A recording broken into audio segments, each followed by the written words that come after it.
नमस्कार दोस्तों, स्वागत है आपका आज के मुख्य समाचार में, जिसमें सबसे पहली और बड़ी खबर में आपको बताएंगे कि भारतीय जनता पार्टी में बगावत। टिकट बंटवारे के बाद 2 विधायकों समेत 4 नेताओं ने ज्वाइन कर ली कांग्रेस और भाजपा में पड़ गई फूट। इसी के साथ दूसरी बड़ी खबर में जिक्र होगा कि भाजपा ने शांत कर दी योगी की गर्मी, वापस मठ में पहुंचा दिया।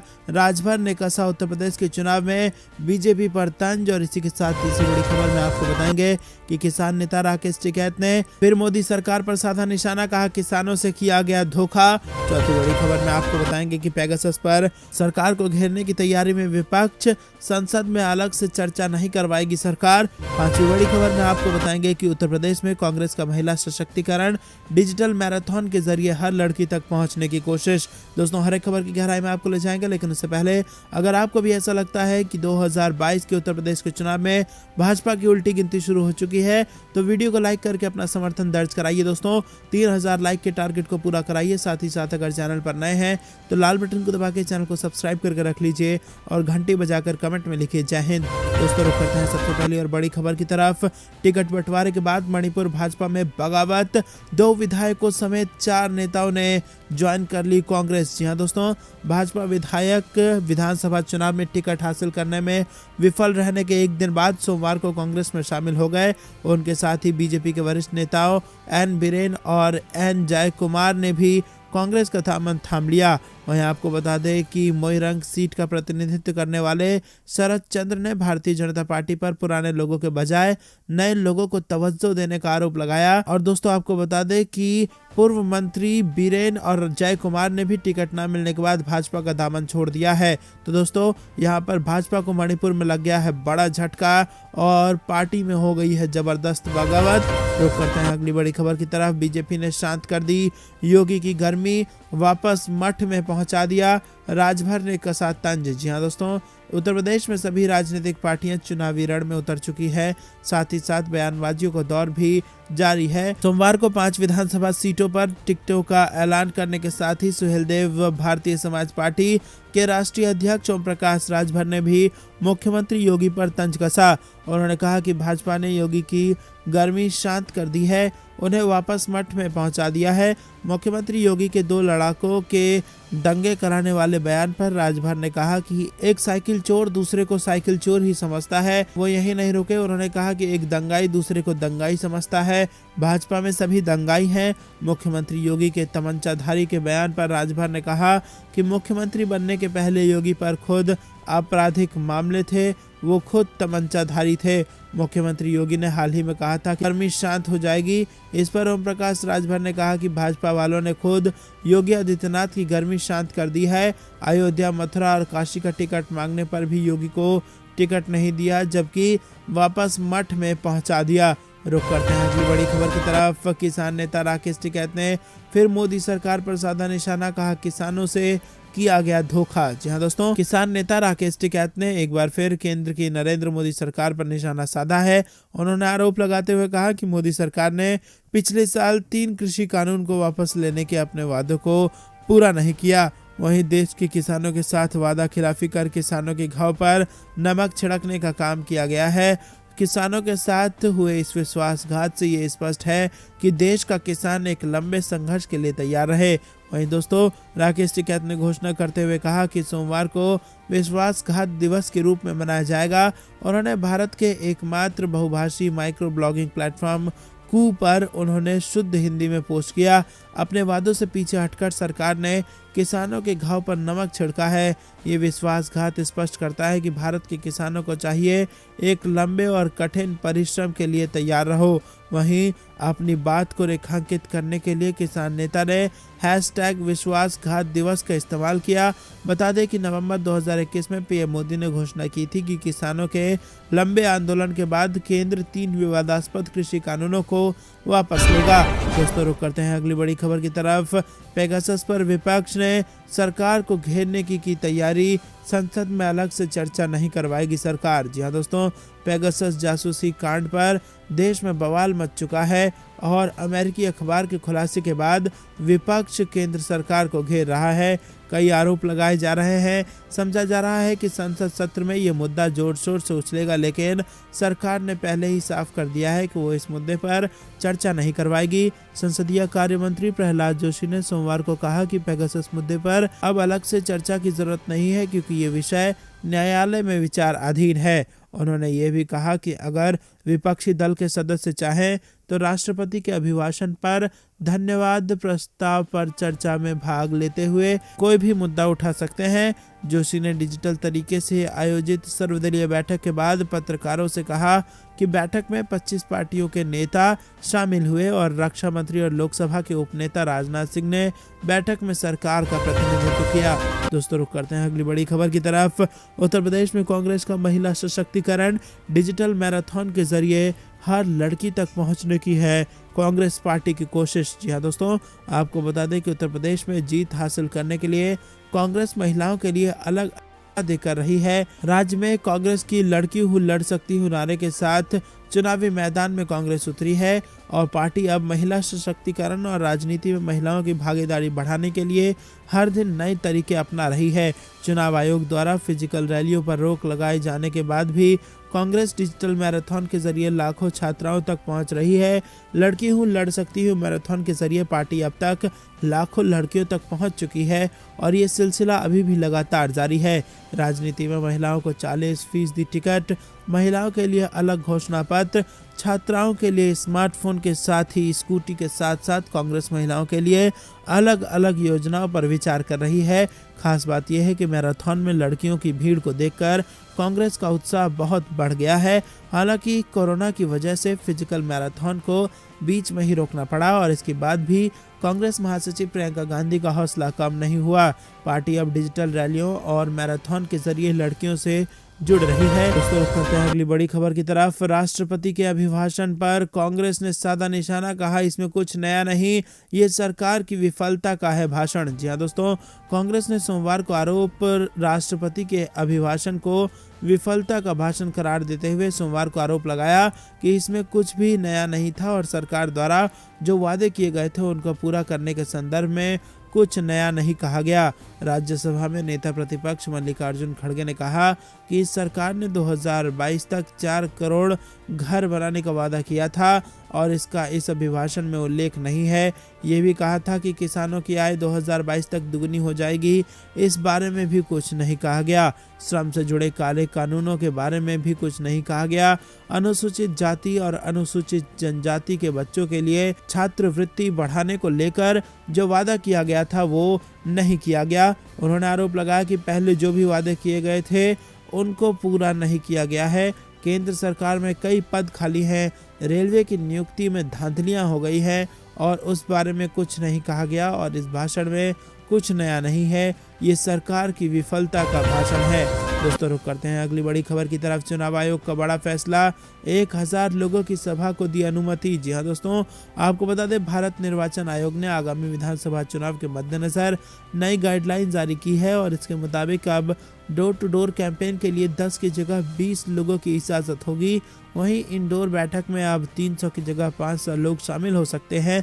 बता दें कि कोविड-19 मामलों में वृद्धि के बीच चुनाव आयोग ने 22 फरवरी को फिजिकल रैलियों और रोड शो पर प्रतिबंध को 31 जनवरी तक बढ़ा दिया था। 20 बनाम 80 को रोकने में जुटे अखिलेश यादव भाजपा को मात देने की कर ली है पूरी तैयारी। जी हाँ दोस्तों, चुनावी जंग में 80 बनाम 20 या फिर यूं कहें कि ध्रुवीकरण में बदलने से रोकने के लिए अखिलेश यादव अब खामोशी से रणनीति बदल रहे हैं। वो पार्टी के अधिकांश मुखर मुस्लिम नेताओं को चुनाव मैदान में उतारने के बजाय पर्दे के पीछे उनको कर रहे हैं और वो खुद भी ऐसी सीट से चुनाव लड़ने जा रहे हैं जहां मुस्लिम वोट बहुत कम है। बदले हुए हालात में कई जगह विरोधियों का मुकाबला करने के लिए पूर्व घोषित मुस्लिम प्रत्याशियों की जगह सवर्णों को टिकट दिया जा रहा है और इसी के साथ भाजपा की ओर से तमाम चुनौतियों से मुकाबला करने में जुटी समाजवादी पार्टी किसी भी तरह चुनाव में वोटों का धार्मिक आधार पर ध्रुवीकरण रोकना चाहती है और उसकी कोशिश 15 बनाम 85 करने की है, यानी पिछड़ों, दलितों, मुस्लिमों को अपने साथ लाकर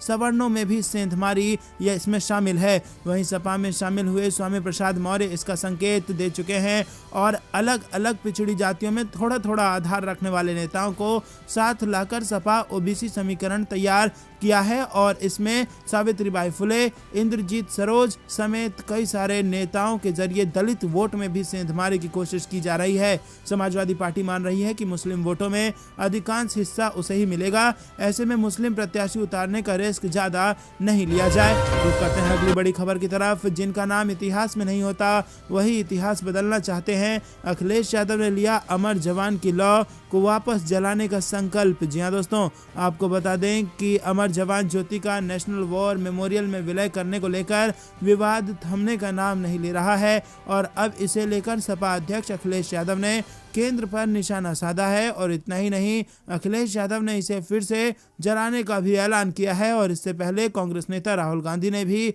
इस मुद्दे पर था कि हम अपने सैनिकों के लिए अमर जवान ज्योति एक बार फिर जलाएंगे। अखिलेश यादव ने रविवार को ट्वीट किया कि अमर जवान ज्योति की स्मृति में इस बार 26 जनवरी को हम सब अपने अपने स्तर पर एक ज्योति जलाएं और मिलकर एक देश की एक आवाज उठाएं। 26 जनवरी को संकल्प उठाएंगे, अमर जवान ज्योति फिर से जलाएंगे। जिनका नाम देश के इतिहास में नहीं होता वही देश का इतिहास बदलना चाहते हैं। दोस्तों, पाकिस्तान के साथ 1971 के युद्ध के 50 साल पूरे होने के मौके पर इंडिया गेट पर जलने वाली अमर जवान ज्योति का शुक्रवार को नेशनल वॉर मेमोरियल में जलने वाली लौ में विलय कर दिया गया। इंडिया गेट पर 1972 में अमर जवान ज्योति का निर्माण हुआ था और इसका निर्माण 1971 में हुए भारत पाकिस्तान युद्ध में सर्वोच्च बलिदान देने वाले सैनिकों की याद में किया गया था।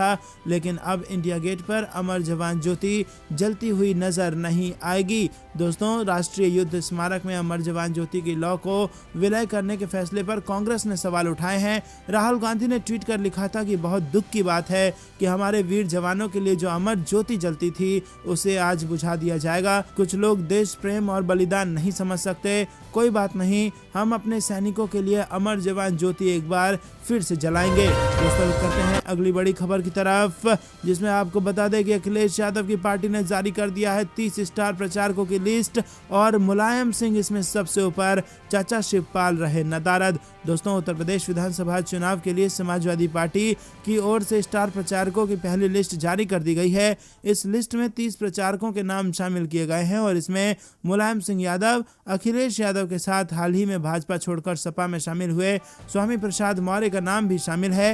हालांकि साइकिल छाप पर चुनाव लड़ रहे अखिलेश यादव के चाचा शिवपाल यादव को इस सूची में कहीं जगह नहीं मिली है। बता दें कि शिवपाल यादव की प्रगतिशील समाजवादी पार्टी का समाजवादी पार्टी में फिलहाल विलय नहीं हुआ है। उत्तर प्रदेश विधानसभा चुनाव 2022 के लिए सभी दलों की ओर से ताकत झोंकनी शुरू कर दी गई है और बड़ी चुनावी रैलियों पर तो अभी रोक है, लेकिन इसके साथ ही प्रचारकों की लिस्ट जारी जरूर की जा रही है। समाजवादी पार्टी की ओर से स्टार प्रचारकों की लिस्ट जारी की गई और इसमें 30 नेताओं को शामिल किया गया और इस लिस्ट में सबसे ऊपर उत्तराखंड में कांग्रेस बीजेपी में टक्कर और एक सर्वे में सत्तारूढ़ दल को लग रहा है बड़ा झटका। जी दोस्तों, उत्तराखंड विधानसभा चुनाव के लिए कुछ सीटों को छोड़ दें तो तमाम दलों ने अपने उम्मीदवार तय कर दिए हैं और इस चुनाव में सत्तारूढ़ बीजेपी का मुकाबला मुख्य तौर पर कांग्रेस है और वहीं आम आदमी पार्टी भी जोर शोर से प्रचार में जुटी हुई है। इसी बीच एबीपी न्यूज 7 सर्वे एजेंसियों का